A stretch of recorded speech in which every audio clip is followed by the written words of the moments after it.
Le lendemain, il ne nous reste qu'une démarche, mais d'importance. Le chef de l'État, le médecin commandant Jean-Baptiste Ouedraogo, qui est lui-même pédiatre et ancien responsable du service de pédiatrie de l'hôpital, souhaite nous voir.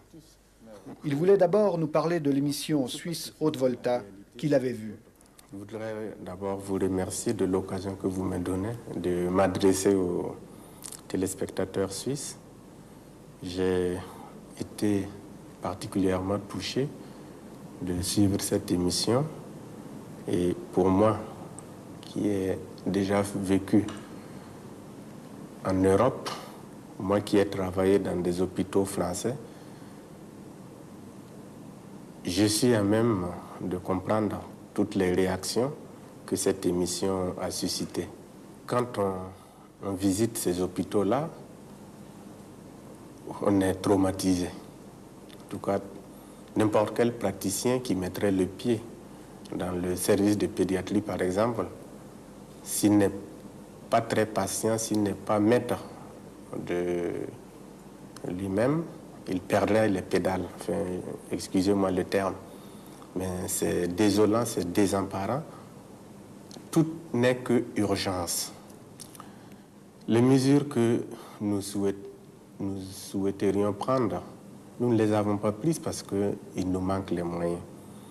Vous savez, notre budget, c'est pratiquement un budget de fonctionnement. Ce n'est pas un budget d'investissement. Et quand on parvient à dégager quelques crédits pour l'investissement,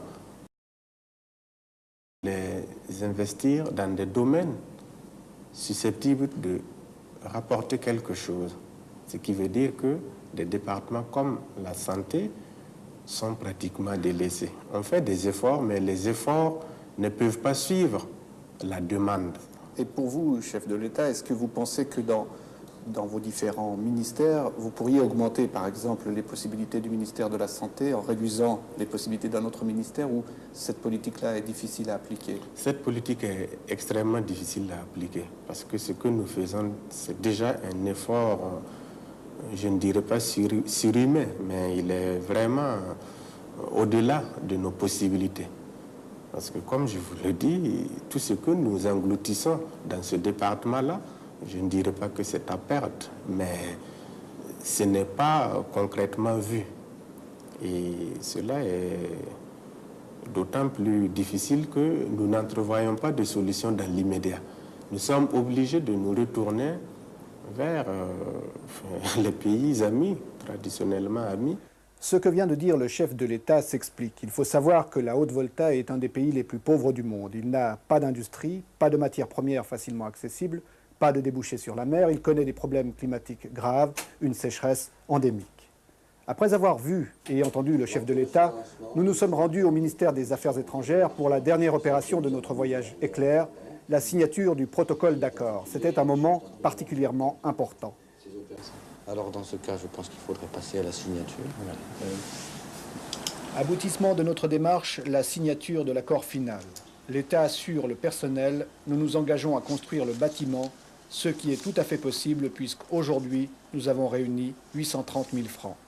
Les travaux commenceront dès le 1er juillet.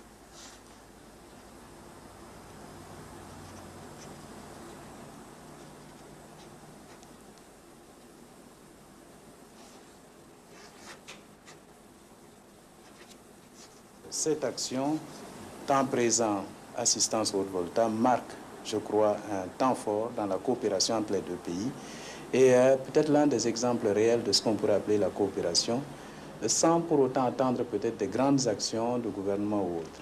Mais là, une action, venir voir, aller réfléchir et attaquer pour trouver des solutions aux problèmes. Je crois que c'est un modèle de coopération et je veux dire toute la satisfaction de la Haute-Volta pour cette action de sensibilisation et de mobilisation qui montre la solidarité du peuple suisse vis-à-vis d'un peuple qui peut-être aujourd'hui ne peut rien pour la Suisse, mais enfin la solidarité n'est jamais à sens unique. Nous espérons demain pouvoir être nous aussi à même d'apporter quelque chose à la Suisse.